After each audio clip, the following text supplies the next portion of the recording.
everyone. I'm Rumeka Pereira from the Pathfinder Foundation.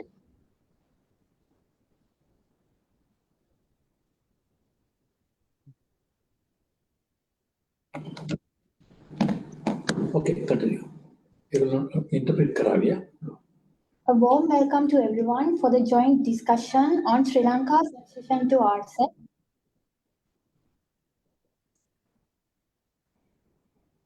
Okay, you continue. Organized by the Pathfinder Foundation in collaboration with the Institute of South Asian Studies at the National University of Singapore and the APTA CCI.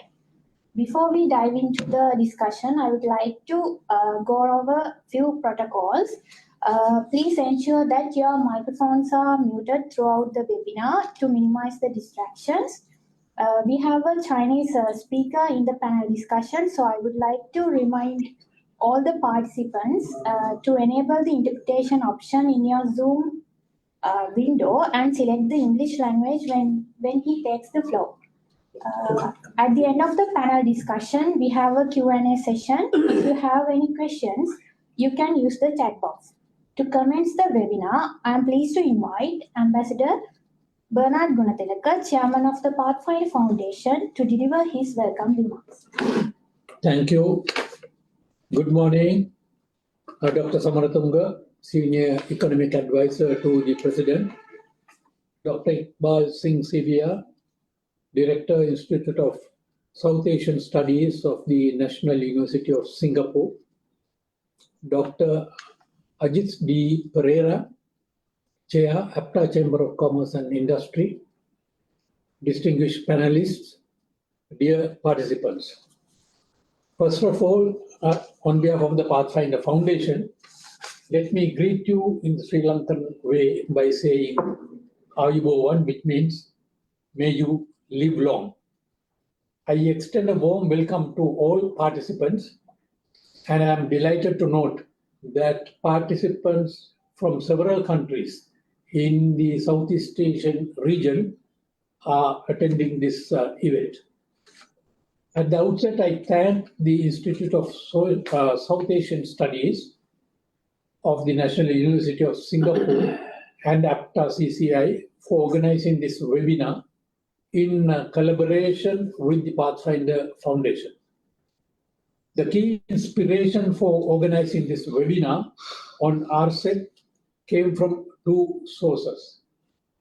The first, the government of Sri Lanka has recently announced its interest in joining the RCEP, which has earned the reputation of being world's largest trading bloc.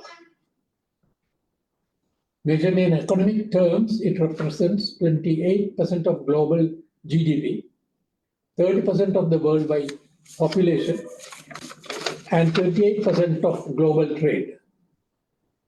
Thus, RCEP has become the most recent center of gravity for global trade.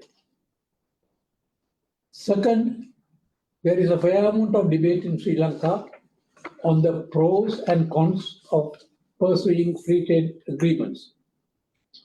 According to WTO sources, regional and free trade agreements have become key components of the multilateral trading system, with around 360 such trading arrangements currently in force. This is a global trend. Should Sri Lanka also become a party to such an agreement or arrangement? Because others have done so. That is the question. There is a school of thought that is in favor, while others continue to argue against signing FTAs for various reasons. They express the view that supply-side limitations should be addressed first. These are important questions that need to be discussed and reach an understanding. This is the rationale behind our decision to organize this event. We thought that these policy issues could best be discussed in the context of Sri Lanka's new policy of looking to the east. In that process, one cannot ignore the emergence of this 15-member Indo-Pacific Behemoth, which was launched in 2012 and became effective since 2022. We are fortunate to have Dr. Samaratunga, who can elaborate on the government's new economic policy towards global integration, who is participating in today's event with us. Regarding trade relations, Sri Lanka's import from the RCEP countries will exceed our exports, resulting in a considerable negative trade balance. For example, in 2022, Sri Lanka's total exports to the region amounted to 1.2 billion, while our imports cost staggering $6.9 billion, almost 6 times of our exports. On the other hand, of the total exports of Sri Lanka global exports, Asian countries absorb only 13%. These figures demonstrate the need to develop new strategies to diversify our export markets and export to the region.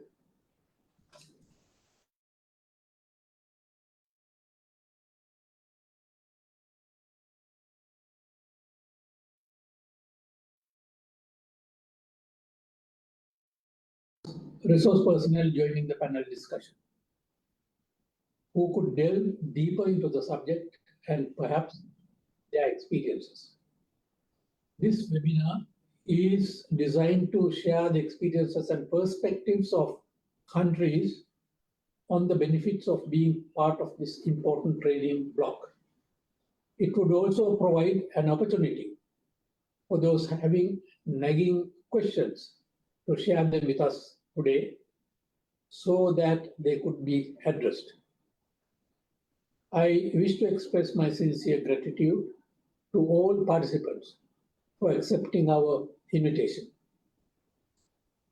Your in-depth and extensive subject knowledge will benefit those participating in this important event. Finally, I wish successful deliberations at today's webinar, and thank you all for participating in this event. Thank you. Thank you, Ambassador Gunatilaka. Now I would like to kindly invite Dr. Iqbal Singh, Director, Institute of South Asian Studies at the National University of Singapore, to deliver his welcome remarks. Thank you. Thank you so much. Dr. R.H.S. Samaratunga, Senior Economic Advisor to the President of Sri Lanka, Ambassador Bernard Gunatilaka, Chairman, Pathfinder Foundation, Dr. Ajit D. Pereira, Chair, Executive Secretary, Asia Pacific Trade Agreement Chamber of Commerce and Industry. Distinguished guests, speakers, ladies and gentlemen, a very good afternoon, good morning, and good evening to wherever you're joining us from. On behalf of the Institute of South Asian Studies at the National University of Singapore, ISAS-NUS, it is my pleasure to extend a warm welcome to each and every one of you to today's event. Today's joint webinar is a collaborative effort between ISAS-NUS, the Pathfinder Foundation from Sri Lanka, and APTA CCI. Today's discussion focuses on a topic that is both timely and important: Sri Lanka's potential ascension to the Regional Comprehensive Economic Partnership, or RCEP, could have significant implications for not just Sri Lanka's economy, but also connectivity between Sri Lanka and countries in the Indo-Pacific. And because we are an institute situated in Southeast Asia that studies South Asia, we are particularly interested in the connectivity issues between Sri Lanka and Southeast Asia.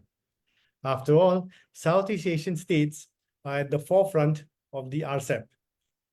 Sri Lanka's emphasis on strengthening its trade and economic relations with this region is reflected in the fact that it has already signed a FTA with Thailand, already has one with Singapore, and is in discussions with Indonesia about an FTA.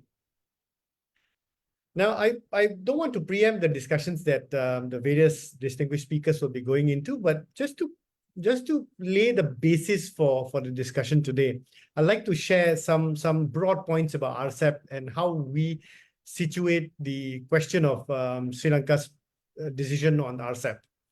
RCEP, as we are all familiar, encompasses the 10 ASEAN member states, includes China, Japan, South Korea, Australia, and New Zealand. It represents 30% of the global GDP, 25% of global trade, almost 1/3 of the world's population, and 31% of foreign or FDI inflows. The agreement, which came into force in Indonesia in January 2023, will eliminate up to 90% of tariffs imposed on goods traded within the bloc over the next 20 years. Figures on the amount of trade and investments within RCEP countries are particularly critical in the wake of the serious supply chain disruptions that the world is emerging from. RCEP does not only provide an opportunity for countries to expand intra-regional trade, it is also a means for them to integrate further into supply chains. In addition, RCEP provides an important opportunity for the harmonization of rule of origin frameworks. This may well ensure that RCEP countries look to fellow countries as preferential links in supply chains. Sri Lanka's own journey and questions about its ascension to RCEP began in May 2023 when President Ranil Wickremesinghe raised the potential of Sri Lanka joining the bloc during the Nikkei Futures Asia Conference in Tokyo in May 2023. By June 2023, Sri Lanka submitted a letter of intent to join RCEP to the ASEAN Secretariat. Notably, it has received support from various RCEP member countries. Now, the context in which this decision is being made is extremely important. Sri Lanka, as we all are familiar with, is emerging from a debilitating economic crisis. Thus, RCEP could present Sri Lanka with opportunities for further economic integration with ASEAN countries, opportunity to diversify its economy, and potentially enabling market access and integration into wider supply chains and, crucially, draw FDI. But at the same time, it also raises important questions about the future model for the Sri Lankan economy. And these questions primarily relate around three key issues: the issue of protection against competition from imports, the question of how far the economy should be liberalized, and also if Sri Lanka is willing to open up various sectors of its service industry. Now, I should also point out here that Sri Lanka's ascension to the RCEP also opens questions about RCEP's processes of integrating new states as well. We know that the RCEP is, the various contingent countries of the RCEP are working on a preliminary framework to enable countries to join RCEP, but these processes are still being worked out. So that's something to also think about. Of course, there are also broader geopolitical and economic implications in which Sri Lanka is making this decision, not least the fact that India pulled out of RCEP, and India is concerned about the expansion of Chinese economic footprint in South Asia. This is an issue that Sri Lanka has been forced to grapple with because it's always tried to balance India and China. Now, today's webinar, I'm glad to say, is facilitated by the collaborative efforts of ISAS-NUS, Pathfinder Foundation, and APTA CCI, and it hopes to serve as a platform to discuss these issues and many, many more. Together, we aim to dissect the opportunities, challenges, and strategies that will shape Sri Lanka's engagement with this dynamic trade agreement by bringing to you views from current RCEP member states and more. I look forward to the engaging discussion, and I will just end by saying that while this is the first collaboration with Pathfinder and APTA CCI, I'm sure this is not going to be the last. So thank you very much for joining us today. Thank you, Dr. Iqbal. Next, I have the pleasure of inviting Mr. Aditi Pereira, Chair of APTA CCI, for his welcome remarks.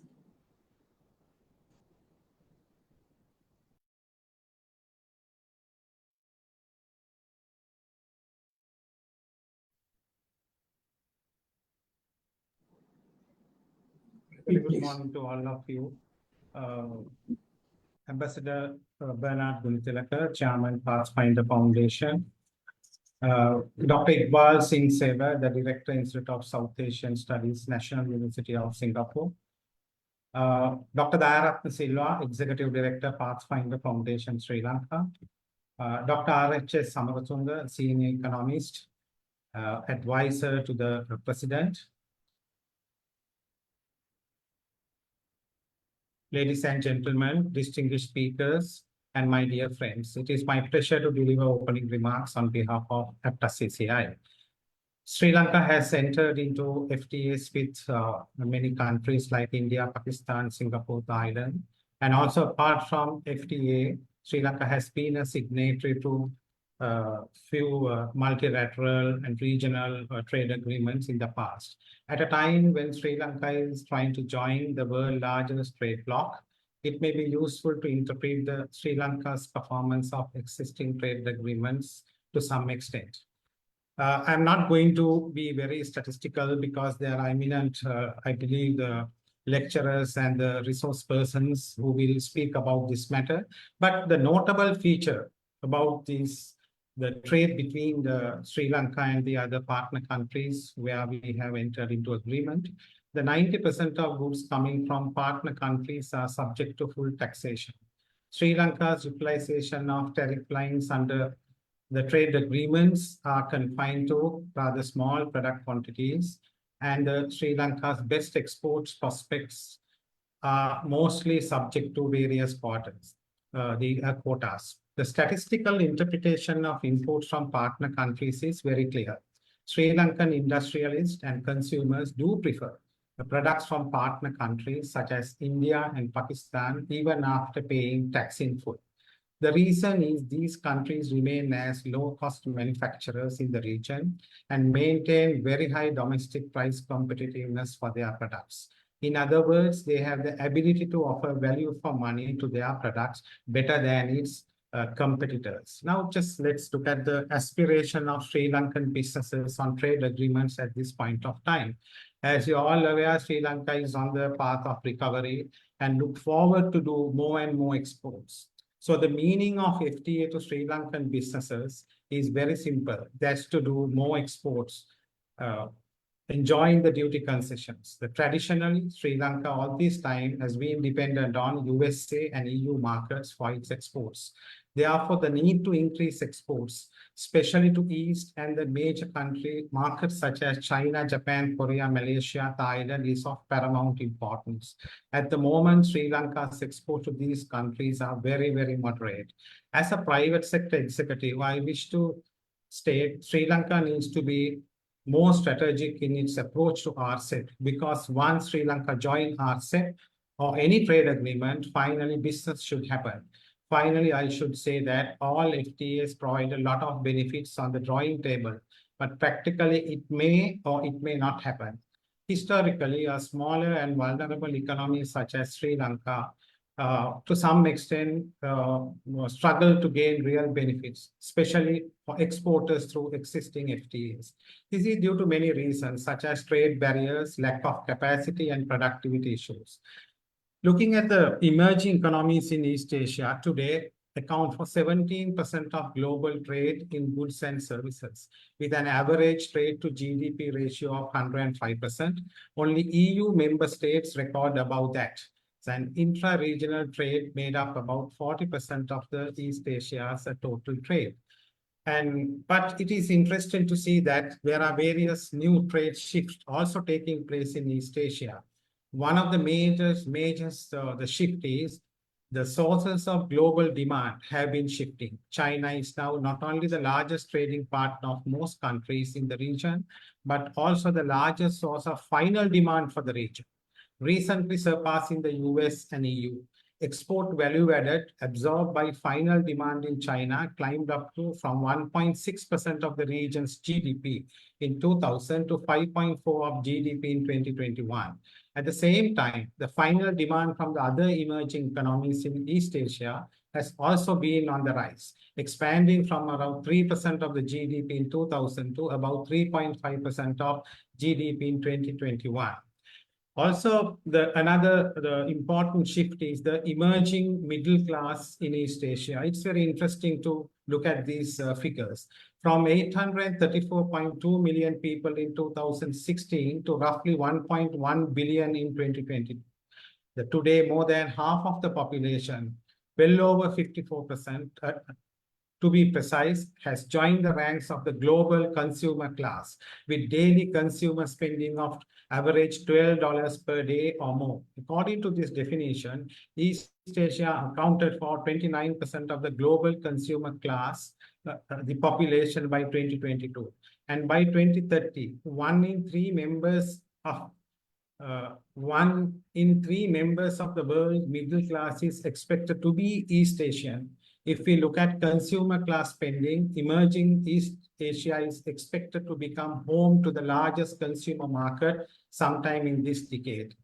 But at the same time, as a private sector executive, it is generally just to also to touch a little bit about what could be our challenges, the Sri Lanka's challenges in joining RCEP, especially to get the best benefits out of this very great trade bloc.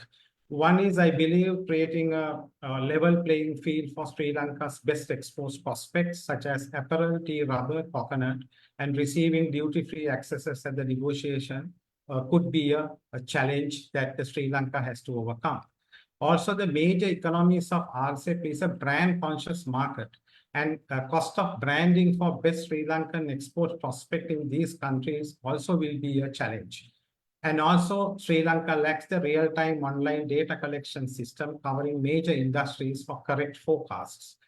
Maintaining the price competitiveness of exporters due to lack of subsidies to Sri Lankan exporters.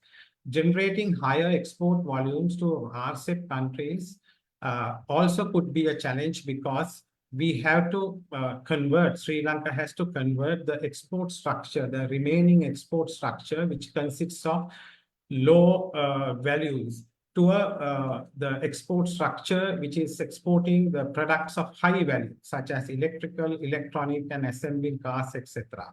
However, finally, Sri Lanka should clearly identify the perceived trade benefits and its relationship to Sri Lanka's economic aspirations. It is a well-known fact that Sri Lanka has two main objectives in this regard, namely to create an export-driven economy and greening the economy.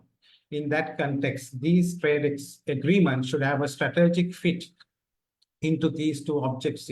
My assumption is ideally, Sri Lanka should focus on solving capacity issues, which I mentioned earlier, and make Sri Lanka RCEP ready before the finality of the agreement. I represent the private sector of Sri Lanka and in general APTA countries. I assure that as we decided in Chengdu, China early this year, APTA CCI will offer the best possible assistance in collaboration with UNESCOP to Sri Lanka and LDCs such as Laos, Mongolia in making countries FTA ready in the future. We are thankful to Pathfinder for the collaborative efforts and also the National University of Singapore in making this important session. Thank you very much. Thank you, Mr. Ajit. Next segment of our webinar is an introduction to what is RCEP and its evolution. For that, I would like to cordially invite Dr. Dayanathan Silva, Executive Director, Pathfinder Foundation, to provide us with his expert insights. Good morning to everybody. Ambassador Gunathilaka, Dr. Samaratunga, Dr. Iqbal, and Mr. Ajit, and distinguished panelists. First, it is wonderful to see many participants from several countries joining our webinar on this important topic. I join with other speakers to extend a warm welcome to all of you. Well, task assigned to me is just to give a brief introduction what is RCEP, and I will do exactly that.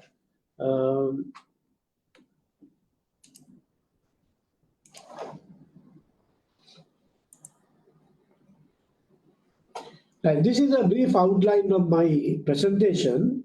I will begin with a brief introduction what RCEP constitute and history of negotiation and its scope of the RCEP and its legal text and what is the existing trade relation with the RCEP. Next. Well, already we heard RCEP was established in 2022 among 15 countries, that is ASEAN plus 5 countries. So one way to look at this RCEP is another addition to the spaghetti bowl of RTAs from East Asia.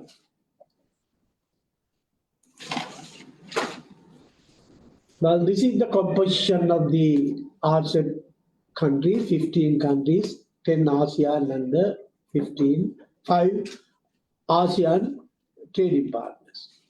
One thing I wish to highlight here is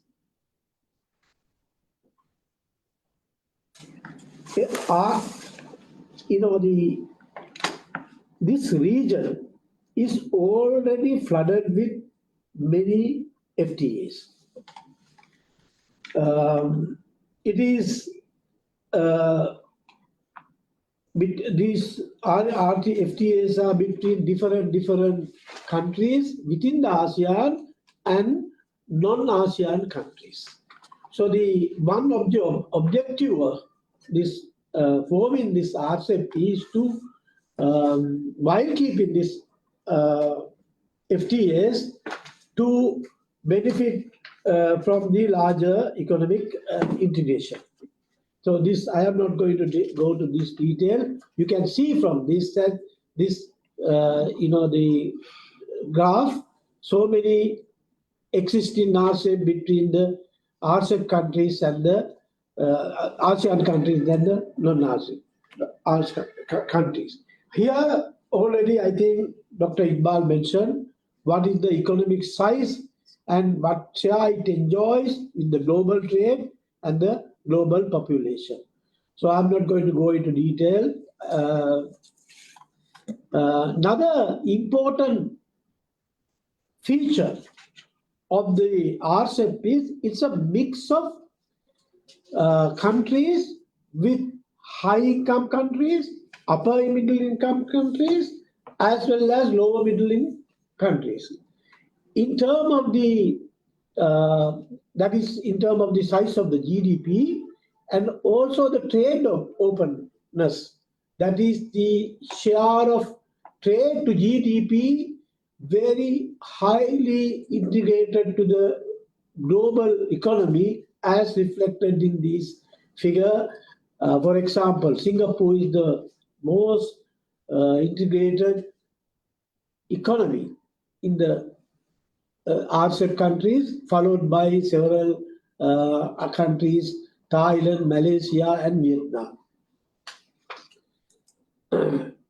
In terms of the key benefit, it offers market access to nearly a third of world population, intra-regional trade among the RCEP countries, especially for sourcing of raw materials and the competitive prices, is well position the whole region as a whole and the supply chain connectivity. And they promote greater transparency and trade facilitation and economic cooperation and the standardization of rules relating to the e-commerce. These are key new features what we can see from this regional group. In terms of the history of negotiation, I think negotiation was launched in 2012. It took about almost 8 to 10 years to conclude the agreement. Now it was signed, and with the, I think, final ratification was done by the Singapore, and it now in operation, and with the participation of 15 countries. Here, what I want to present is the scope of the legal text and what areas this RCEP agreement cover. There are 20 chapters, fall into 5 main categories: trade in goods, trade in services, and there is a separate chapter, what we call the movement of natural persons, and investment, business environment, so on. The unique feature of this agreement, like many other RTAs, adding the trade in services sector. The trade in services sector has contributed immense transformation of the world economy today, contributing about 67% of the world GDP. Actually, it is more than the industrial sector and the agricultural sector. I am not going to go into much detail. This is a very comprehensive agreement. There are about 14,376 pages with 18 annexes. And I just want to focus on two areas just to introduce this important agreement. One is the trade in goods. All the commitment, tariff commitment, contained in the Annex 1, and the other two main important areas are trade in services and investment, and there are four annexes, Annex 2 and Annex 3, Annex 4. One specific feature of the RCEP agreement in trade in goods, in its schedule of tariff commitment, what do you call the differentiated tariff offers? There are 38 tariff schedule. The reason, if you take economic regions like SAPTA and SAFTA, is one tariff schedule applicable to all the member countries. Here they have adopted what you call the differentiated tariff offers. I just want to explain what it means. That here China, if you take China, tariff offers for ASEAN countries is different from what it has offered for Japan and Korea. So similar approach was adopted by several other countries like Indonesia, Korea, and Philippines.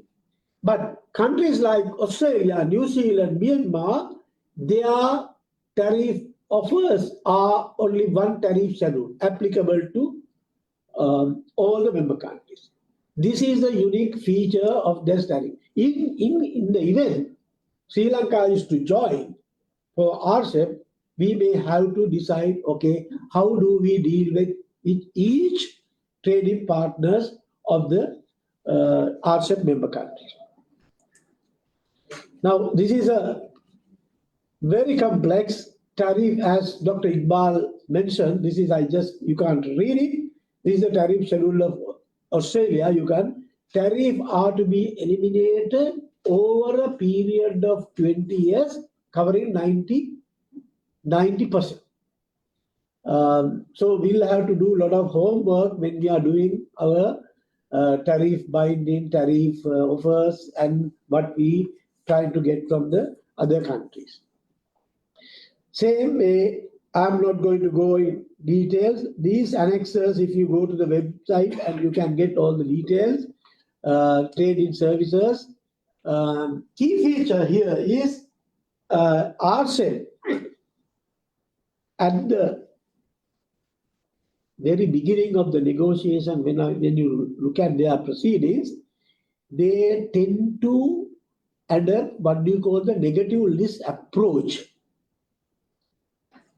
Some countries were given the option to adopt positive list approach, but after a period of 5 years, we will have to transit into the negative list approach. These are the challenges that we may have to face when we are negotiating in preparing our specific commitment of services.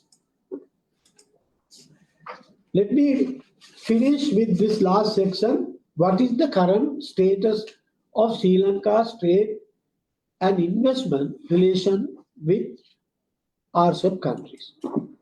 Now, this graph shows you how do we stand. Already Ambassador Gunatilaka mentioned, we do import more than we export. This is a huge trade imbalance. We are sourcing our raw material and other requirement from this region, and in last year, of course, 6.9 billion we import, and we export only a small percentage, like about 10%, 1.2 billion. Finally, if you look at our market destination, export market destination, here you see that our trade most of our export are destined for the Western markets. Out of 13.3 billion in 2021, we exported only 1.3 billion to the RCEP. As already you hear from other speakers, we need to strategize how do we expand our trade, export trade with these countries. Certainly, this kind of agreement would benefit us for us to address the market access barriers, both tariff and non-tariff barriers. I'll skip this one. Major export markets are our Australia, China, and Japan, but yet to be seen key export destination in all the rest of other member countries of the RCEP. Investment-wise, you can see this is the picture I got that from this website. Focus, economic focus. Here you can see how we are performing. We are receiving foreign direct investment less than Bangladesh. India is getting nearly 30 billion as last year, and Vietnam, Malaysia, and we are well ahead of us. And from the RCEP countries, we are getting substantial amount of our total FDI. As recorded last year, it's about 27%. So this is the trade and economic picture in so far as our relationship with the RCEP countries is concerned. There are new efforts being made by the government. I cordially invite Dr. Samaratunga, who is the senior economic advisor to the president. He was also the former secretary of the Ministry of Finance and a senior government official to present government, the position, government strategy towards global economic integration. Dr. Samaratunga, floor is yours.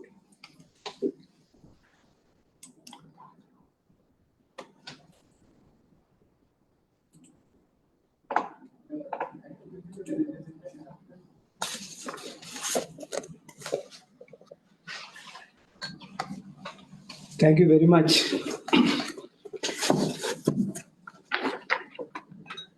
Ambassador Gunatilaka, Chairman, Pathfinder Foundation, Dr. Iqbal, South Asian Studies Institute, National University, Singapore, Mr. Ajit Pereira, Chairman, APTA CCI, presenters, and also panelists, ladies and gentlemen. My presentation is to set the background for the discussion with respect to RCEP. Sri Lanka has been part of the preferential trading system for a long time. Even during before becoming an independent country, Sri Lanka has been, those who are familiar with the British Commonwealth system, we have been, we were not allowed to, the trade with the rest of the world other than, those within the British Commonwealth nations, except on very few occasions. But that was solidified at the 1932 Ottawa Conference, which outlined the preferences how preferences being accorded within and outside the British Commonwealth. I took the phrase from the web.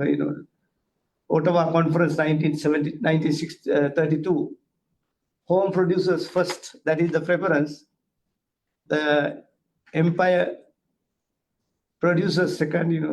I think that that time British Empire has had about 54 colonies, and foreign producers last. It was not preferred at all. Therefore, we have been the somewhat familiar with preferential trading. It's not an unknown entity to Sri Lanka, but after the independence, we have not chosen to take that route. For some time, for about 27 long years, we have been relied very much on multilateralism, GATT initiatives, and also the unilateral trade policy, external trade policies. We have not gone into any preferential bilateral or plurilateral arrangement with any country in the world at that time. That change in 1975, we became the part of the Bangkok Agreement enforced in 1976. Now it is APTA. With that, we have part of 8 preferential trading systems, largely in the region. Also one with the GSTP, this 44-member program among developing countries. But I would say that this preferential trading that we started with 1976, we have gone through in that route for some time. Recently, we concluded Sri Lanka FTA, but we have not. Many of them are preferential trading. We have gone a little bit beyond that to embrace free trade agreements in the traditional classification, but we have not gone beyond that, even to the level of customs union in any of these agreements. As you all know, that preferential trading means that you discriminate against the non-members, but we retain individual tariff lines with respect to the rest of the world. We have not solidified into common external tariff to transform those agreements into a custom union. Those are at a very elementary level in general. While working on the 8 functional agreements, Sri Lanka has been, even at the moment, working on several preferential free trade agreement in the region. China is the one which is the fairly advanced. We are working on a free trade agreement with Bangladesh as well at the moment. Bay of Bengal Initiative for Multisectoral Technical and Economic Cooperation, BIMSTEC, has been in the discussion for some time, not concluded yet.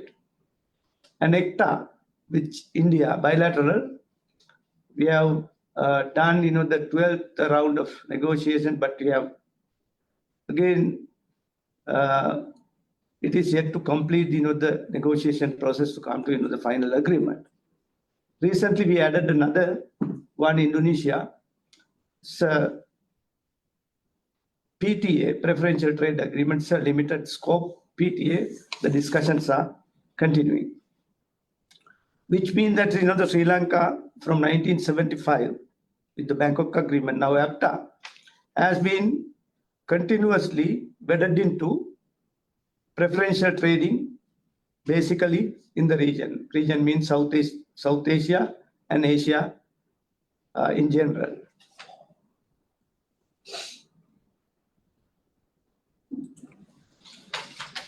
This is how we performed in the preferential trading. I got down the few numbers for the benefit of discussion. 2021, 2022 numbers are not good. We all probably know that the Sri Lanka has been going through the very difficult economic situation during this period. Yet, I got, the few numbers, when we have, total exports in 2021 about, the 12.5 trillion, 12.5 billion, the preferential exports account for about, 5.3 billion, about 42% of the total exports. 2022, it's a bad year. Anyway, the numbers have not changed that much. The proportion remains in that region. About 40% of our exports are under various preferential trading arrangements, meaning that, about 60% of our exports are outside the preferential trading. A bit of details. We benefit from, the generalized system of preference, that is the largest. It is not, it was given to us, the preferences were given to us. We benefit from, the GSP. That is the largest component of our preferential trading. About 80% of total exports, preferential exports, GSP accounts for about, the 80%. The numbers won't vary that much over the years. But all other preferential trading agreements, from Bangkok Agreement days from 1975 into Indo-Lanka Free Trade Agreement, Pakistan, Sri Lanka Free Trade, South Asian Free Trade Agreement area, SAARC preferential, that's a precursor to South Asian Free Trade area.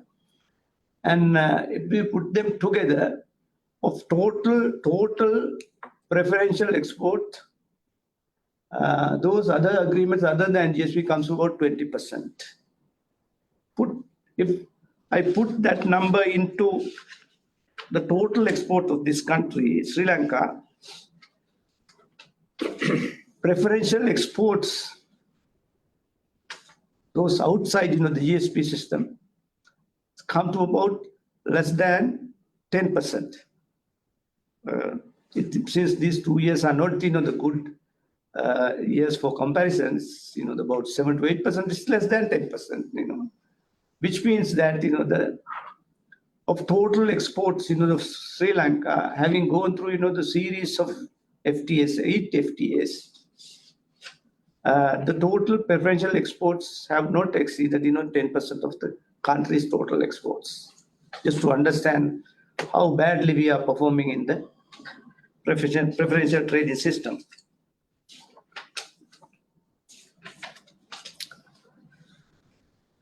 This is how we look at the external integration in general. Sri Lanka vision in this respect, working with the rest of the world in the trading system, has been to integrate with, the largest economies in Asia. We don't have to name them. We don't prefer them. We don't have, the special preference for anybody, but, we want to be, we want to have, the good friendly trade relationship with, the big countries in Asia, emphasizing export diversification while nurturing and maintaining the existing export destinations, primarily EU and the North America. Final ultimate goal in this respect is to connect with, the key players through global value chain to boost economy, to enhance, the general welfare of, the people of Sri Lanka. This is the strategical component of, the overall sustainable growth of Sri Lanka, the currently being looked at and also the pursued at the policy level. For the benefit of those who are, not familiar with, the current economic situation in Sri Lanka, we are going through, the most or the severest economic slump, difficult situation in the country post-independent. And 2022 and 2023 economy, Sri Lanka has contracted in 2022 by 7.8% and also 2023 by 2.3% put together. Over 10% of the GDP has gone down from 2021 level. Therefore, there has been the lot of difficulties at citizens level and also the maintaining macroeconomic stability in the country and also the governance in the country. So the foremost thing for us to ensure at this stage is to the ensure macroeconomic stability, for which we have sought the assistance of the IMF. The program is now on. 4-year program will go until 2026. Program we started on the 1st of September 2022, and so far it has produced some good initial results as well. Therefore, the program is going to bring about I'm sure that the promising results toward then. The growth which has been negative for consecutive 6 years has become positive in the second half of 2023. Of course, the overall 2023 is still negative, but exchange rate has come to some stable level. Inflation has come down drastically. We have been able to bring the respectable the foreign exchange reserves to a respectable level. External transactions are somewhat normal now. Still, the difficult part is the debt restructuring, which is going on. There's 3 components: the domestic debt restructuring, bilateral, and commercial. First 2 parts were basically complete, and the third is under the discussion at the moment. The important dimension, other important dimension of the sustainable growth strategy is to get our governance structure reformulated to be acceptable to every citizen in this country, which has created a lot of corruption, vulnerabilities, instabilities in the society and in the government as well. So is, there has been, the perennial problem in many of the developing countries. So is in Sri Lanka. We are determined that, the SOE should be, put, the part of, the, at least, the to sustainable level, should bring about, the results which is at least equivalent to, the break-even level. Otherwise, we have to, look at, the various options for restructuring. Sri Lankan factor markets, particularly land and labor market, has been very rigid. Laws were very archaic and old.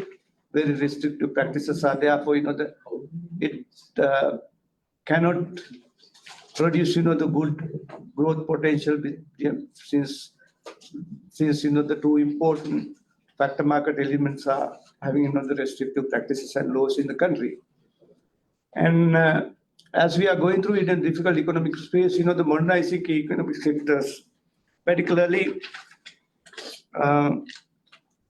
agriculture, education, health, public sector, international relations, and defense. Modernizing, we have just started the initial step of modernizing agriculture sector. We have yet to go in that road for some time. The other one is, the cleaning up of, in general, trade and investment laws and institutional infrastructure in this country now being done. The piece of legislation is now ready. It will go before Parliament soon. That will help promote, the clean up, the various difficult points when it comes to external trade and investment in this country, internal cleaning up. The important other dimension with respect to discussion here, RCEP, is the greater international economic integration is part of the overall sustainable growth strategy of the government. Therefore, the RCEP program is very well fit into the integration agenda of the government. Of course, as you know that, when the economy goes down, the contracted, the things at the other end of the spectrum, the poor and vulnerable become poorer and, the more vulnerable. Therefore, we need to protect them. That's also part of, the overall growth strategy as well. And specifically,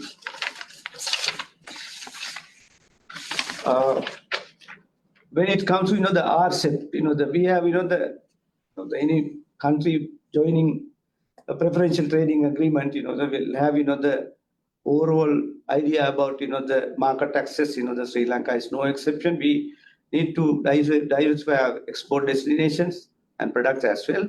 And also we expect, the export growth, by being a part of, the RCEP program as well. And also, the Sri Lanka is an investment deficient country, the RCEP has, the several countries which exports, the capital as well. We stand to benefit from being, an RCEP. Third is in general, with that, the exports and, the investment, certainly we can, the serious route, to promote economic growth, which is badly needed at this stage, the country's development. The other one is, the enhanced scope for joining manufacturer value chain, which is, the ideal place, being the largest trade group in the world. Dr. Iqbal and also Dr. Dayana Silva also mentioned, the rules of governance somewhat flexible, and a small country like us, they can certainly benefit from having, the flexible rules of origin, including, the sharing of input from, the RCEP member countries. It's a good way of, the helping us, those with, the low endowment countries like Sri Lanka. That is one point of attraction to Sri Lanka when it comes to being, the RCEP member. And also, Sri Lanka has two types of, the reforms. One is, the one initiated by being part of, the IMF program. Second one is the one which is initiated by the government by itself. Both programs can be, the hastened, speedy implementation can be achieved by being in the RCEP. Of course, there are other reforms that should come within the scope of RCEP as well that will benefit Sri Lanka. Finally, deeper integration with Asia. That has been, the dream of every one of us in Sri Lanka to be part of, the Asian growth path. We all know that, the 21st century belongs to Asia, so we don't want to miss that. But we want to be part of, the greater, deeper integration with, the Asian countries. Those are some of the thoughts, that I'll stop at that point. Thank you very much. Thank you, Dr. Samaratunga. Next, we have the panel discussion, which will be moderated by Dr. Amithandu Palik. Dr. Amithandu Palik is the Senior Research Fellow and Research Lead at the Institute of South Asian Studies at the National University of Singapore. A gentle reminder for all the participants, since we have a Chinese panelist on our panel discussion, I would like to remind all the participants to enable the interpretation option in your Zoom window and select the English language when he takes the floor. Over to you, Dr. Amit.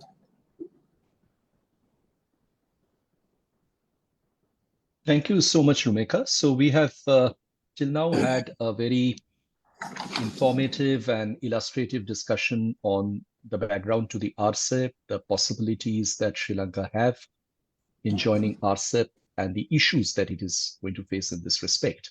So I would now start the panel discussion, which involves getting perspectives from RCEP member countries on the possibility of Sri Lanka joining this framework.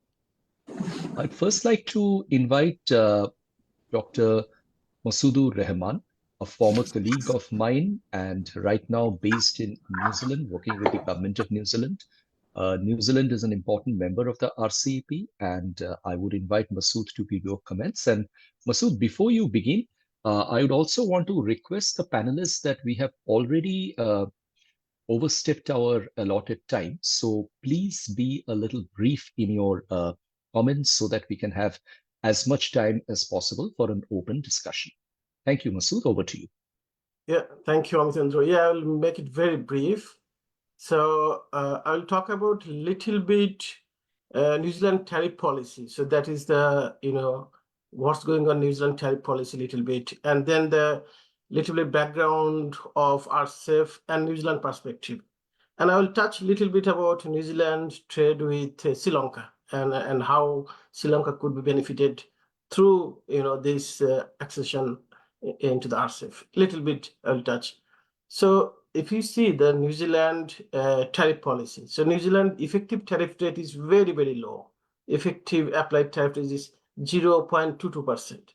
So this is a country where we actually everything liberalized. We have 14 different types of FTA, free trade agreement, or regional trade agreement, and almost all major trading partners. So we have a FTA except USA and India. So that's the two countries we don't have FTA. Now we're also trying to sign FTA with Middle East country, UAE, some other country. So this is one thing. Second thing is how about the maximum MFN tariff rate. So we have two slots. One is 5% maximum tariff rate, one is 10%. So it's very systematic, simplified tariff rate, MFN tariff rate. And 62% of our tariff line is a 6-digit level is duty free. So actually, most of the products is duty free here. Only few products that New Zealand has some kinds of reservation, like meat and some milk product, all this food, agricultural product, and some textile and clothing. And so, for example, the coffee, tea, some meat, and footwear, some clothing, apparel sector that has like 5 to 10% tariff. And many developing countries like Sri Lanka actually face around 5 to 6% applied tariff when they try to export to New Zealand, for example. And I actually I also little bit dig about New Zealand trade with Sri Lanka, for example. That Sri Lanka export is not much, around like $20 million, particularly tea and some clothing sector, and which pays even GSP tariff, but even that the applied tariff rate is like Sri Lanka face into New Zealand is 5 to 6%. So that's mean even New Zealand and Sri Lanka is very small trading partner. Bilateral trade is very low, but Sri Lanka face much higher tariff. While our effective tariff rate is 0.22%, Sri Lanka face 5 to 6% tariff. So that is it's important to remember when you sign this kinds of FTA, even because they're exporting very small amount but facing high tariff. So even some other developing country, because of the nature of tariff that New Zealand have at this moment, like tariff on textile and clothing, tariff on some meat and footwear is a little bit higher compared to other industrial goods. So that is the one aspect. Second is New Zealand also trying to eliminate tariff unilaterally. For example, we're trying to sign an agreement. It's called ACT, Agreement on Climate Change, Trade and Sustainability. So we're trying to eliminate all our tariff on environmental goods and services. We're also focusing on like digital partnership, digital trade. For example, New Zealand, Singapore, and Chile signed a digital economic partnership agreement. So these kinds of advanced and proactive agreement we're trying to sign. So this is the one area New Zealand focus, reducing tariff, to try to innovate some kinds of new approach like acts, like DIPA, Digital Economic Partnership Agreements. So these kinds of agreement we try to advocate and signing at this moment. So second is, you already mentioned, and other panelists and other in discussions they mentioned the RCEP issues, because we know RCEP is a modern, comprehensive, high quality and mutually benefited FTA. And it's covered a lot of things here. from electronic commerce, small SME, many kinds of custom procedures, trade facilitation, investment, trading service. But particularly, for example, for New Zealand perspectives, the rules of origin is very important because New Zealand has so many FTA. So a single rules of origin for 15 countries, so that give a huge benefit for exporter here.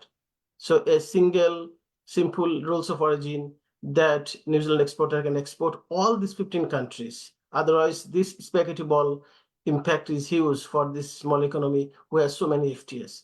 So that is one issue that New Zealand is really keen and really enjoying these kinds of single rules of origin for all the 15 countries.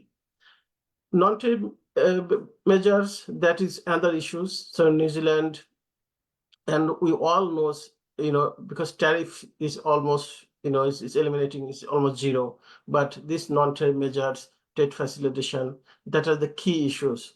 And these countries bilaterally and regionally try to eliminate these all kinds of NTM, common standard, all these things that we are doing. Like now also I'm doing something with some other country, Singapore and Australia.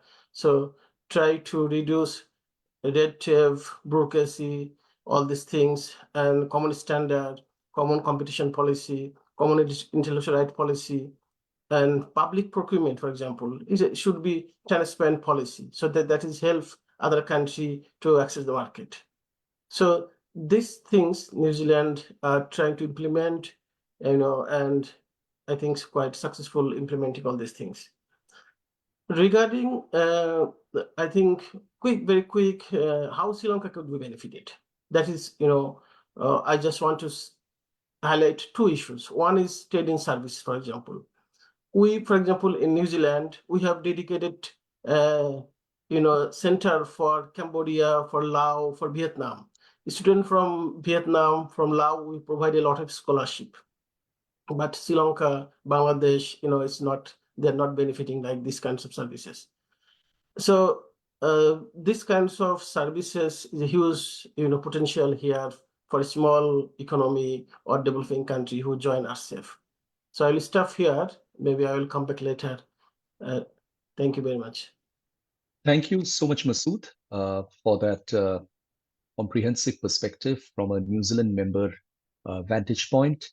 Can I now request the next panelist, Mr. K.A. Vimalan Thira Raja, apologies for the bad pronunciation, for the presentation. And I would request the presentation to be, brief so that we can have enough time for further discussions. Thank you. Yeah, good morning to you all. Good morning and good evening to all. Yeah, I'll try to manage it in the shortest possible time. I have a few slides to say. So I'm looking from the prospect for promoting trade in goods, the Sri Lankan perspective within the RCEP framework. So first I thought that when Sri Lanka pronounced that Sri Lanka is willing to join or get accession to the RCEP, there are certain media act on this, reacted this way. So I'm quoting certain experts. I want to highlight that one firstly to start my presentation. So first, Dr. Lawrence, director from the National University of Singapore Center for Governance and Sustainability, he is positively looking at Sri Lankan interest or EOI to join the RCEP from their perspective, citing certain logic, including the accessibility to the global financial and capital investment capital in the region. And also Rajiv Biswa again from the Asia Pacific chief economist on SNE Global Market Intelligence. He is also seeing that Sri Lankan intention is a positive manner, looking at this one. And also from the Professor James in ASEAN Studies of the University of Tasmania also look at the positive perspective. But Professor James Sin also looking at expressed certain concern from the certain members of the RCEP whether Sri Lanka is prepared to enter. Then I noted the Hindu.com highlighted, put the headline. There's an particular author writing this way: the Colombo has already applied for membership of 15 years and FTA.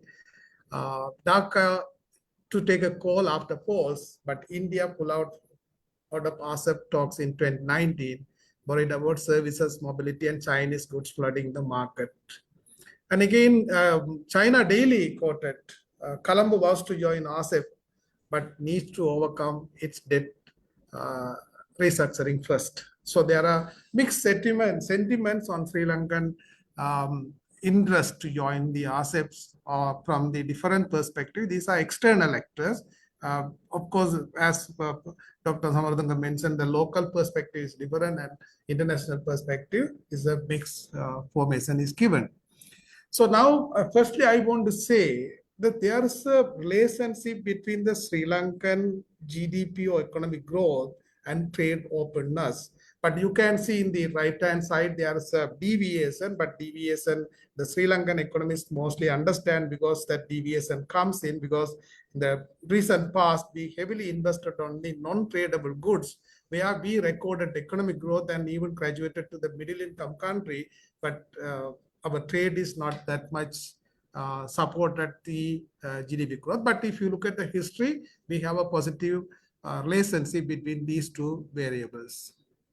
Then again, if you look at the during recent past, use the first left-hand side, we are saying that Sri Lankan exports, goods and services declining in the past. So that means we are from the open regime towards a inward-looking regime the recent past. So now the initiative, as Dr. Samaratunga mentioned in his presentation, and we are trying to retrack Sri Lanka on an outward economic journey. And you see during this period when the export inward-looking policy came, how we lost our competitiveness in the world. You can see in comparison with Vietnam in 2001, we had out of 10,000 world exports, Sri Lanka had around $8, where Vietnam has $23 contribution.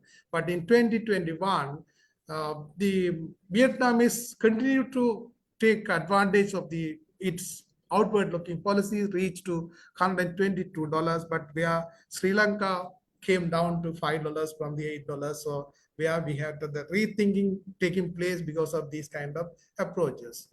And basically, you know, when you look at, as Dr. Dayarata mentioned, that RCEP members, their profile, but I look at the Sri Lankan profile, now we are, in 2018, we were almost $95 billion economy. Today, we are $75 billion. And per GDP, but in the even the purchasing power parity basis also, we are around $321 billion. But in the case of the other member countries of the RCEP is more than that. And per capita also, we came down $4,400 to $374 because of these recent economic calamities or the disturbances.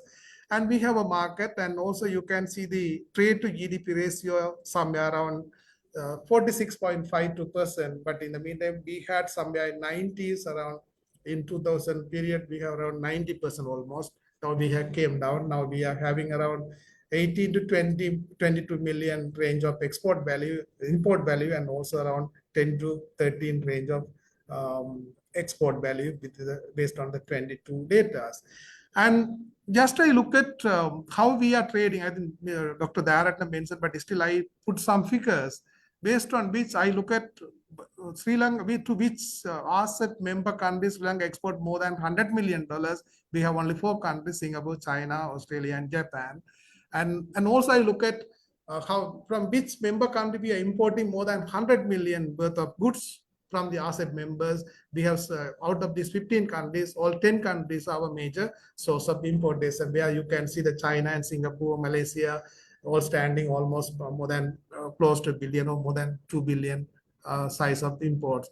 And also you can see now the best trade figures, because in Sri Lankan context, we can see 2018 as a normal economic year.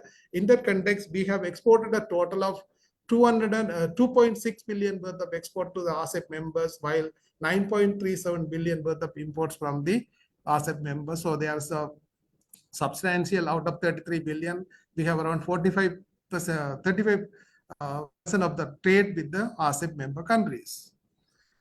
Then if you look at the major product, but we are exporting and importing almost, they are finished goods. But in the meantime, if you look at our import goods are basically in a way capital goods and the finished good also, but in the machinery and equipments. And the motor vehicle is not within the, I'm referring to the 2023 data where the RCEP gap motor vehicle is not in the list because we are suspended the importation of motor vehicle last 3-year period. So now in that case, again, you can see now we are, sometimes you can see that we are exporting and importing the same good. If you look at the apparel, rubber product and what you call machineries and minerals, chemical product, we are exporting. So we are, you can see now we have some sort of a intra-industry trade potential within the region. So now also you can see, I look at the countries, the RCEP countries in the export and import based on the 2023 data, where you can see, I'll highlighted the 4 figures. I want to highlight others just to remain for the reading. If you look at China, the China, you know, when I select the 10 major product imported from China, it is accounted for only 18% of the total imports from China. That means, in the meantime, if you look at the Sri Lankan export to China, the 10 major product of Sri Lankan export to China is accounting for almost 50%. That means the imports from China is more diversified to Sri Lanka, but Sri Lankan export to China is not diversified that much. Similar way you can see in Japan, Singapore, and Thailand also we are having. That means we have I'll also the point later, but we have a limited baskets in our exports. So now in this context, when you look at the RCEP tariff liberalization program, there are, when you look at certain countries, they are relatively open to trade. This Australia, New Zealand, and the previous speaker also talked, mentioned this one, Singapore, and there is a Brunei, there is a, and as and whatever things they open to trade, but there's a positive thing I noted.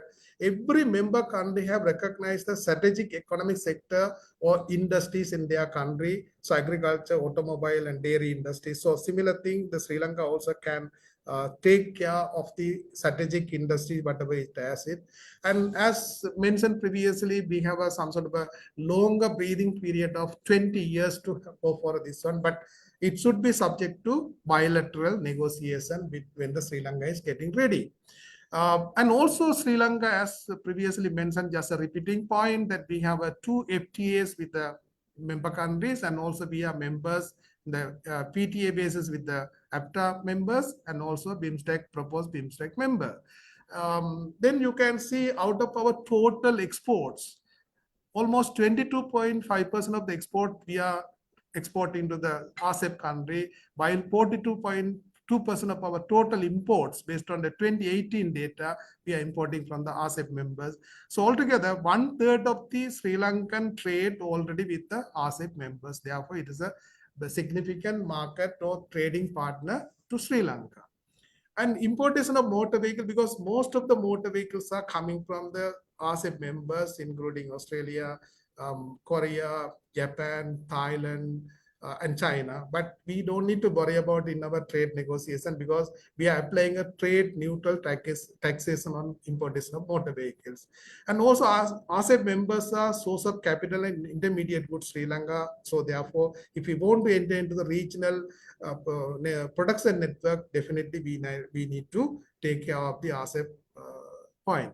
But there are concerns to Sri Lanka as well. We can see, as I mentioned, there are number of countries are more liberalized, and also they are already in the FTA framework, as Dr. Dayaratna mentioned. So now when Sri Lanka goes to them, they are already prepared to open to trade in comparison to Sri Lanka. Therefore, we may have a bit of a tougher position to negotiate, because we need to more liberalize when compared to other people.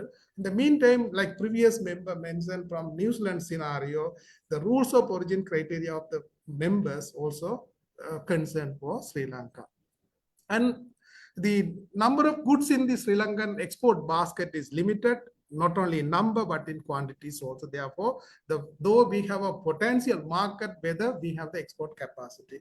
Then the Sri Lankan industries are basically now, because of the inward looking and also so very limited now. Now we have a scale of economy. Because of that reason, we have a high production cost. It may also one concern. And product exportable to Sri Lanka, basically you can see they are in the negative list of major market of the RCEP members. And also we need to, when it take the, on the other way around, when the importation look at, there are concern on the Sri Lankan. So we are the economy, strategic economic sectors, we can apply that principle here. Another one is a rule of cumulation. The rules of origin, the regional cumulation or the member country cumulation comes where Sri Lanka may subject to get multiple entry from the member countries to Sri Lanka. And recently, UNCTAD conducted a study on the RCEP relationship, where you can see the RCEP is prone to two things. One is the trade creation and the trade diversion. When you look at the trade diversion within the RCEP also, they are making the trade diversion, and also between member and the non-member also doing. Where Sri Lanka being a non-member, Sri Lanka may lose around 3% of the export, Sri Lankan export to RCEP country, but we are presently enjoying because of the trade diversion of the RCEP members within the region. It is bigger to Bangladesh, it going to lose around 12% when we stand it outside. But within the region, there is another alternative or a compensatory mechanism is there. The trade diversion within the member countries, RCEP members will be compensated by a trade creation within the membership. But for the non-members, it is not the case. It Mr. Vimalanthi Raja, can I request you to please conclude please, now? Right. Now, the last point I want to say that Sri Lanka, have a capacity to diversify the export, because now you look at the Sri Lankan, the particular map where you can see India has more and Sri Lanka also having that one. And also Sri Lanka has some more potential on this wholly obtained product-based diversification within the region. Right, so this is basically now, finally, I want to say that Sri Lanka cannot focus or stand on the trade in goods. It should create a nexus between the trade in goods, investment, and economic cooperations, within which we can stand, as Mr. Ajit mentioned, we can get for a RCEP readiness. Thank you very much for listening.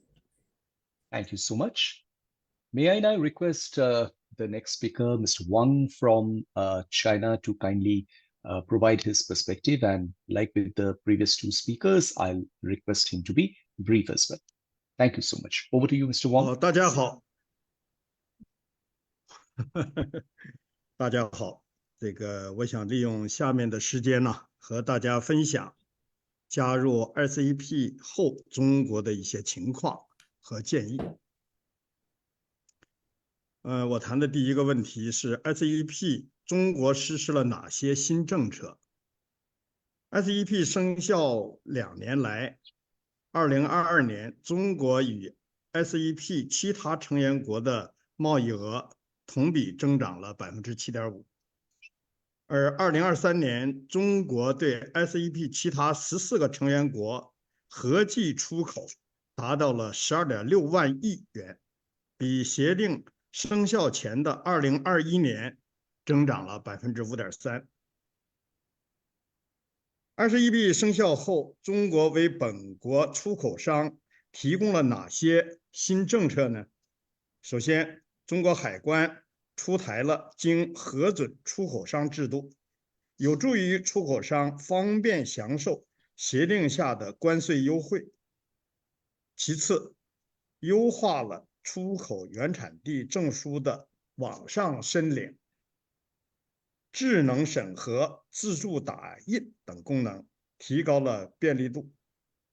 三是充分利用 RCEP 原产地联络机制，协调出口货物顺利详汇。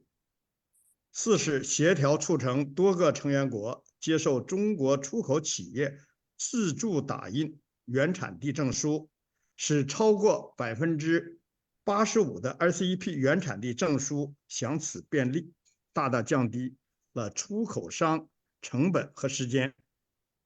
五是对进口企业因外方原因未取得原产地证明的货物实行担保放行，企业事后补交证书详汇进口，这有助于解决进口商在等待原产地证明过程中的资金压力。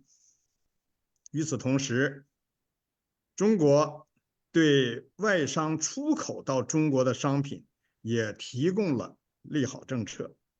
首先是关税减免 ，RCEP 成员国之间将逐步取消关税，这将使进口商品成本降低，从而增加中国的进口需求。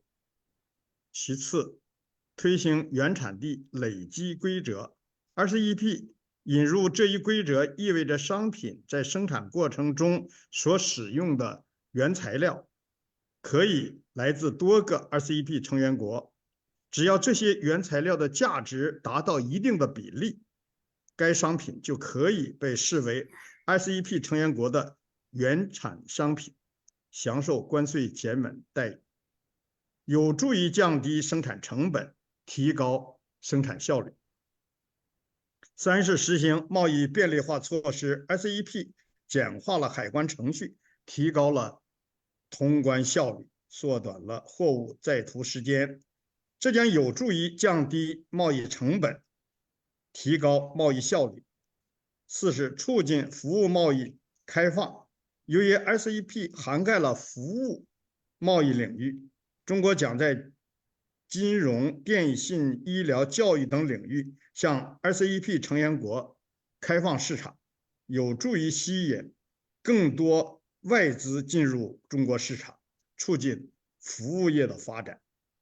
总之，上述的利好政策都有利于促进 RCEP 在区域内产业链、供应链的融合发展，推动实现更高水平的制度性开放。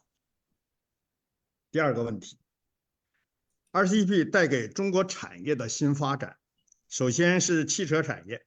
2021年，中国汽车产量为2653万辆。汽车出口为201.5万辆。2023年，中国生产汽车3016万辆，汽车出口增加到522.1万辆，仅汽车出口净增320.6万辆，增长2.6倍。其中，在绿色汽车出口增长上，2021年电动载人汽车出口56.46万辆，2023年电动载人汽车出口177.3万辆，净增121.84万辆，增长3.2倍。其次是电商产业，随着关税税率的降低，跨境电商的成本也随之下降，商品价格得以降低，从而吸引更多的消费者，推动了国际贸易便利化。据不完全统计，2021年中国跨境电商进出口总额为1.98万亿元，2023年进出口额为2.38万亿元，增比12%。三是原材料进口产业，例如马来西亚是棕榈油的主要生产国， RCEP 的签订使得中国从该国进口棕榈油的关税降低，从而降低了相关产业的成本。此外，协定还规定，未来几年的内税率将逐渐向零税率倾斜，这为中国在进口原材料方面提供了更为优惠的措施。除上述外，在进出口贸易业、纺织、服装业、农产品加工业以及服务业都会随着 RCEP 的深入实施继续受益，推动中国经济的高质量发展。第三个问题， RCEP 带给中国老百姓生活的新变化。首先是关税降低，商品更加便宜。RCEP 成员国之间降低关税，这意味着消费者能够买到更便宜的进口商品，包括食品、日用品、汽车、电子产品等等，这些都会提高消费者的购买力，并促进消费升级。其次是海外旅行更方便 ，RCEP 成员国之间往来更密切，也更方便，这有望促进旅游业的繁荣发展。对于喜欢海外旅行的中国游客来说，签证和航班等旅行条件可能会更便利，旅游体验也将更加丰富和多元化。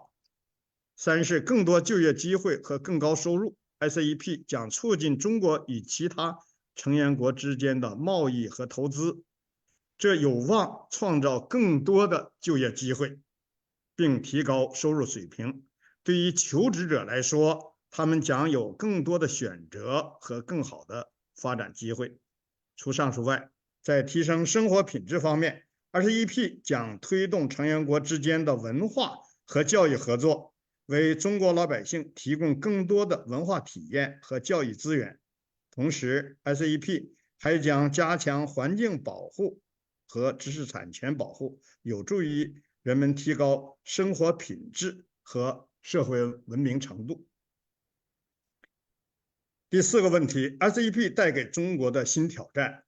首先是 RCEP 生效后，中国市场将面临来自成员国更加激烈的竞争，一些行业可能会受到冲击。其次是适应新规则的压力。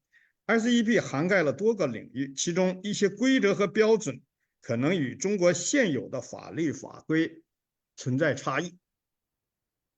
企业适应这些新规则会面临一定压力。三是对外开放要求更高 ，RCEP 的高标准和高水平开放要求中国在更多领域实现对外开放，也可能会对一些领域产生一定影响。但总体来说 ，RCEP 对中国的机遇大于挑战。中国可以通过积极参与 RCEP 的合作，加强与其他成员国的贸易合作，推动国内改革，提升整体竞争力，实现更高水平、更高质量的开放和发展。第五个问题 ，RCEP 未来发展的几点建议。RCEP 作为世界上参与人口最多 Can I request the speaker to please conclude, if possible? Can I request the speaker to conclude? We are running out of time. 好啊，好啊，那么 RCEP 作为世界上参与人口最多、经济规模最大、成员结构最多元、最具发展潜力的自贸区，对未来发展、对于促进区域经济一体化和全球经济复苏具有重要意义。因此，对 RCEP 未来的发展，我有几点建议。首先是应加强成员国之间的经济联系与合作，这是 RCEP 未来发展的关键。其次，深化产业链和供应链合作，重构成员国之间的产业链供应链，并加强对产业链供应链的安全保障，增强稳定性和可靠性。三是推动数字经济和绿色经济的发展，切实加强在这些领域的深合作尤为重要。四是加强制度建设和监管合作，充分利用关税减让、原产地规则等优惠政策，扩大出口规模。同时，确保贸易投资活动公平、公正、透明。五是 RCEP 虽然是政府间合作，但应充分发挥如 APTA、CCI 这样的多边国际合作机制，促进投资自由化和贸易便利化方面的影响和作用，让更多工商企业享有 RCEP 的合作和发展红利。除上述外，还要重视与其他经济体的合作，推动全球经济进程，共同打造更加开放、包容、普惠的区域经济合作框架，促进亚太与全球经济的繁荣发展。OK。Thank you, Mr. Wang. Thank you very much for your detailed and illustrative explanation. Thank you.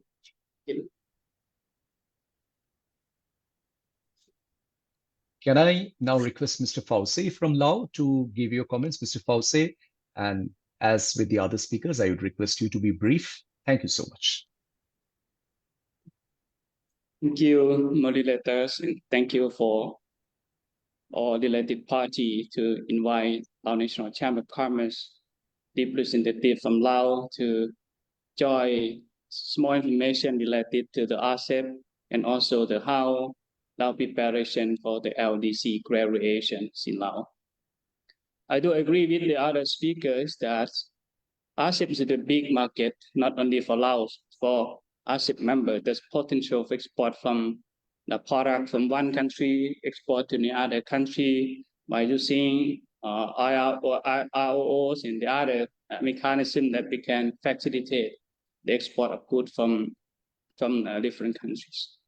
But however, related to the Lao experience is that even though we are the RCEP, but it seemed to us that private sectors in Laos, they use the RCEP initiative and FTA still very small compared with the other, FTA. Since Laos is the lower income country and LDC country, so therefore the companies in Laos still very small, and the majority the export by using GSP, and also the other incentive or GSP by neighboring country, for example, China in Europe. So therefore, using the form, the RCEP form is still limited. So however, we also plan to graduation from least developing country in 2026. So therefore, Laos have to prepare for that smooth graduation from the country. So we also think that the big market like RCEP also great opportunity for the business in Laos to consider and to look for the opportunity in this regard.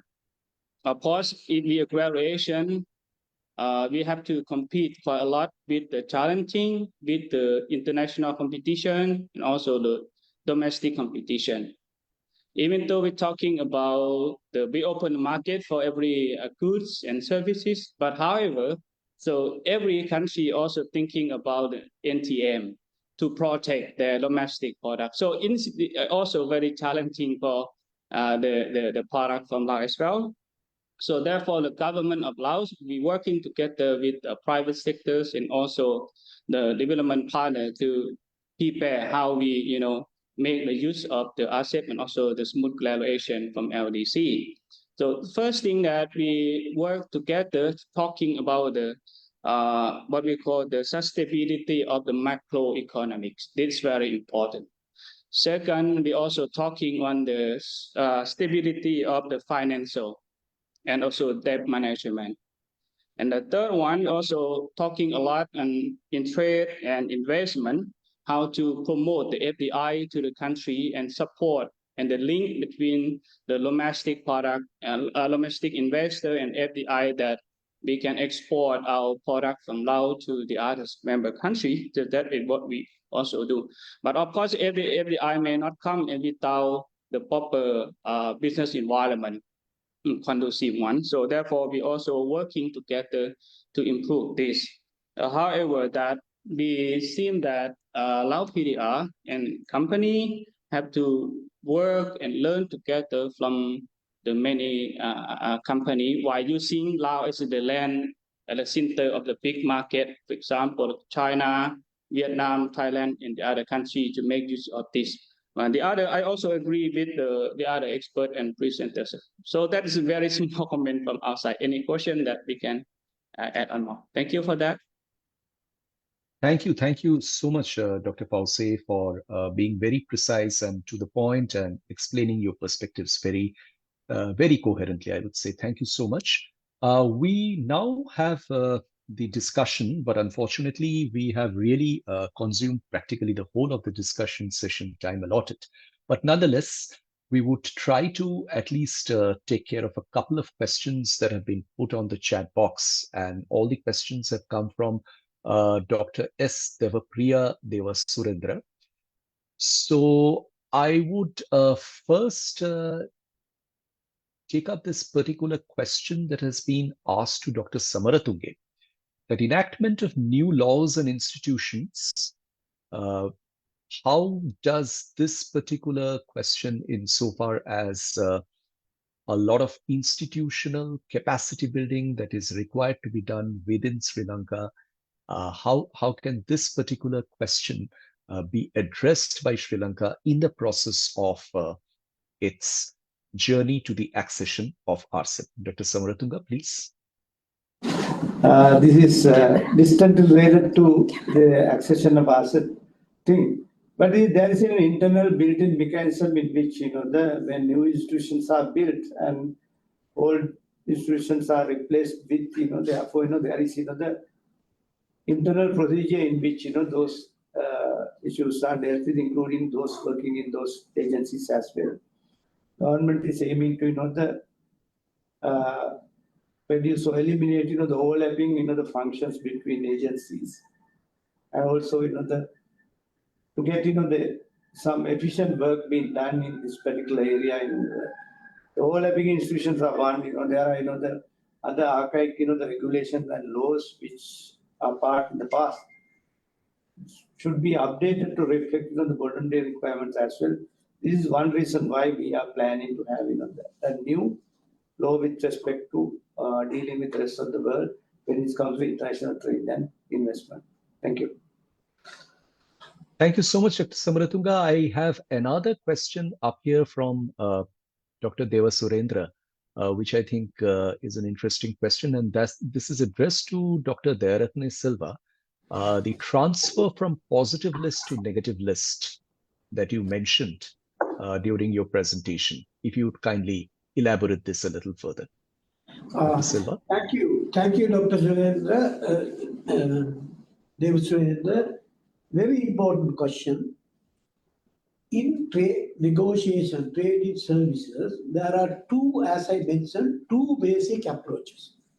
One is the positive list approach, other one is the negative list approach. Now, what we use in our Thai FTA and the Singapore FTA was the positive list approach. But here in the RCEP, they have given this option either to choose positive list approach or the negative list approach.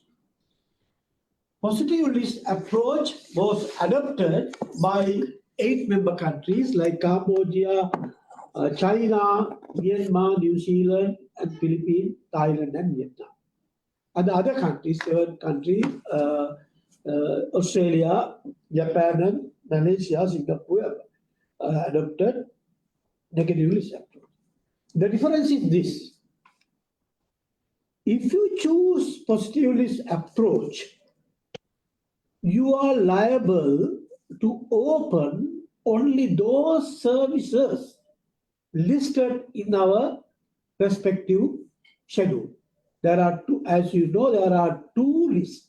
One is the horizontal commitment, other one is the what we call the specific commitment. So if you choose, Sri Lanka choose positive list approach, only those we listed under 4 different modes, mode 1, mode 2, mode 3, and mode 4, you are liable to open for the foreign service supply. Negative list approach is different. It is unless otherwise you mention what do you call in the RCEP jargon reservation list. Under the reservation list, all other sectors are open. Now that's the difference. Now, according to the modalities, negotiating modalities adopted by the RCEP member countries, after 6 years, all the countries, member countries, need to move from positive list to the negative list. So therefore, Sri Lanka has the option either to choose positive list, but keeping in mind, after 6 years of accession, we need to move to the the negative list. I hope it is clear. Thank you, Daya, for those nice and pertinent set of explanations. There's another question which is quite interesting among the next lot of questions that have come, and maybe I can choose one of our panelists, Mr. Vimalanthira Raja, to give an idea about what exactly is the current status of Sri Lanka's application to join the RCEP. This question has been asked by Asantha Sirimani. Mr. Vimalanthira Raja, are you with us? Yeah, I'm there. So I think it is better Dr. Samaratunga would have an answer because he is directly handling. Sorry. Dr. Samaratunga, would you like to answer this question, please? Very much. Once we looked the application, and also we visited before the lodging the application, the letter of intent, we visited Jakarta and met several representatives on the RCEP from the RCEP member countries. And what we were told was that once the letter of intent is submitted, there's the internal procedure to be adhered to among the 15 member countries to get a new country admitted to the RCEP process, for which you have to have an internal procedure. What we were told was even during the last several months or so, internal procedure is being worked out within the RCEP. Since we could be the first member to be outside the 15 to become the RCEP. But the internal procedure has to be laid out within the membership, and it is being worked out. Until that internal procedure is being worked out, we don't know the next step beyond the letter of intent, how the new members are taken into the system, as the new procedures are still being worked out within the organization. This is the situation as of now. Thank you. Thank you so much, Mr. Samaratunga. Maybe we have time for 2 more questions to be taken, and we would try to keep the responses brief. The first is there is a question on the Indian narratives towards RCEP, which is much different from what we have heard from here. So is there any particular panelist who would like to answer this, or anybody from the speakers? Daya, would you like to answer this question?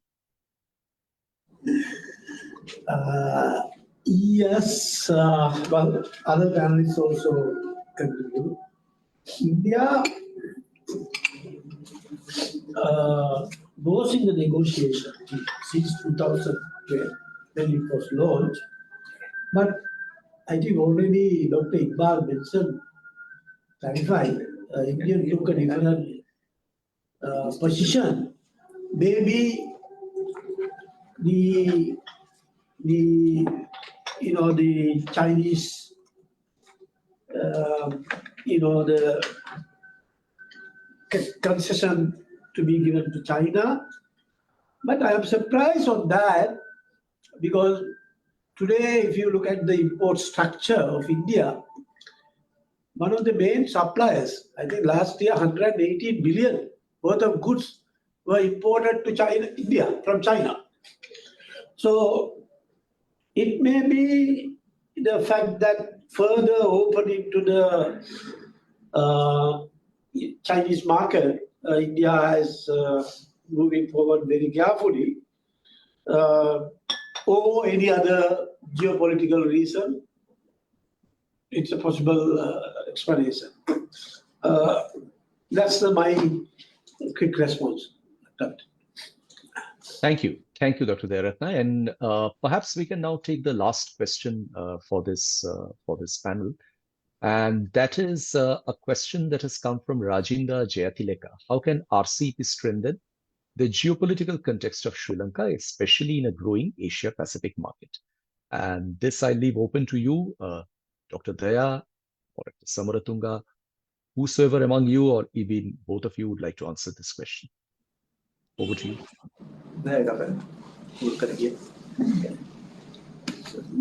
Sorry, I'm sorry. Geopolitical context of how can RCEP strengthen the geopolitical context of Sri Lanka in a growing Asia-Pacific market?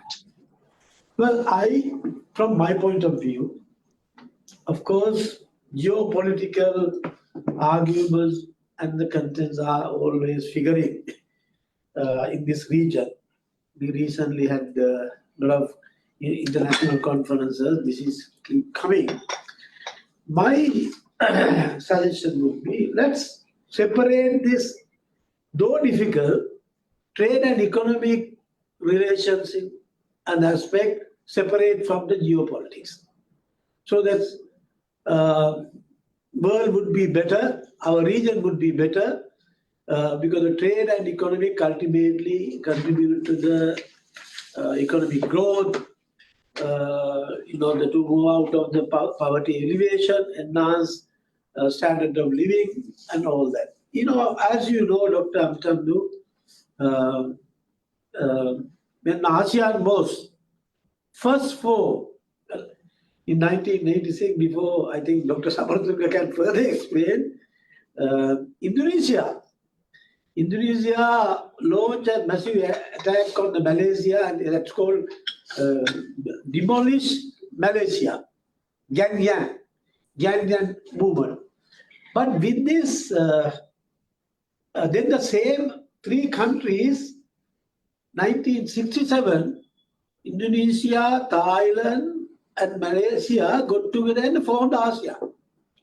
Those economic cooperation with the economic, though there are various geopolitical internal issues, the region thrive with the economic integration. So this is the kind of strategy we must take.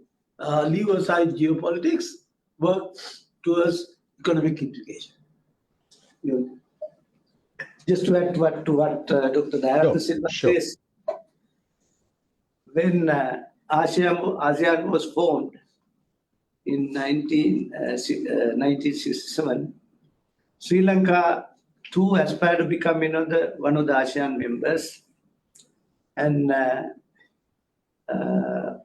in fact, our leaders were just about to go to Bangkok to become the part of the ASEAN at that time.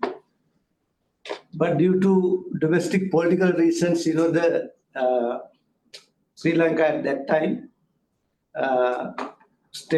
took the backstage and didn't want to be part of the ASEAN at that point.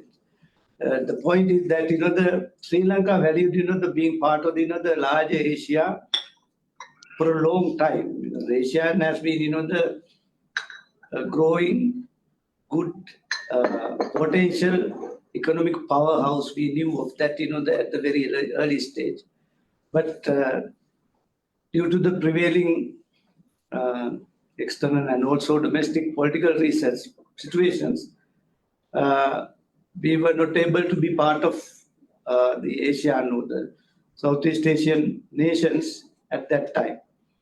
I'll stop at this point. Thank you. Thank you so much, Dr. Daya, Dr. Samaratunga. I think with that, we probably can conclude the discussion at this point in time. And I'm glad that we had an opportunity to address several interesting questions that came on the chat. So I would certainly like to thank those who have raised the questions.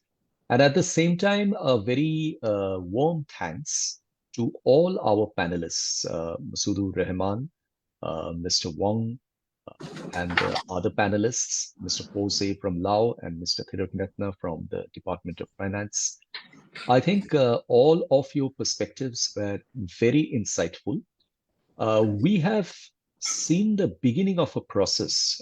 Sri Lanka's is the first occasion when an external member has applied for accession to the RCEP. In a sense, this is also an interesting experience for RCEP because RCEP will need to assess the application, study the outcomes, and the decision on this will pave the way for more future accession interests that would be posed to the RCEP framework from other countries. I think that's going to be an invaluable experience as we go ahead. And on behalf of ISAS, I would like to thank Pathfinder Foundation and all other participants and stakeholders in this meeting. And we look forward to continuing this discussion between our two institutes. So with that, I would like to hand back the proceedings to Dr. Dayaratna Silva and Rumeka for the final conclusion. Thank you, Dr. Amitanu. Let me say a few words. On behalf of the Pathfinder Foundation, we would like to express our heartfelt gratitude for all the esteemed speakers for their invaluable contribution today. Special thank to Dr. Samaratunga, who joined with us today, taking very busy time from his busy schedule. Thank you, Dr. Samaratunga. And Adit, our friend, did remarkable contribution in preparing and identifying speakers from two important countries. And thank you, Adit, and Mr. Vimalendra Raja, who is an expert in trade in goods sector, made an excellent contribution, highlighting very important areas, and also other panelists, Dr. Mohammed, Mr. Wang, and Mr. Proxy, enlightening your insights on this important subject. Dr. Amitanu, thank you. You did excellent role in moderating time management and greatly enhanced our panel discussion, making our webinar a success. Thanks for all the participants who presented, who asked important questions. As Dr. Amitanu mentioned, this is the first of a series of seminars that we would like to embark on with ISAS, National Singapore University, of course, my friend, good friend, Aditi Pereira. So there are, line of topics which contemporarily important topic. We will, for the benefits of the Sri Lankan policymakers and the private sector, to have an open mind to get out of this kind of a crisis situation and put the country in the long-term development path. We need to think out of the box and how this new economic agenda, new economic reform would contribute for our development.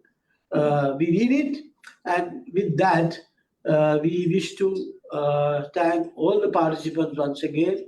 We'll look forward to meeting you over and over and again. Thank you.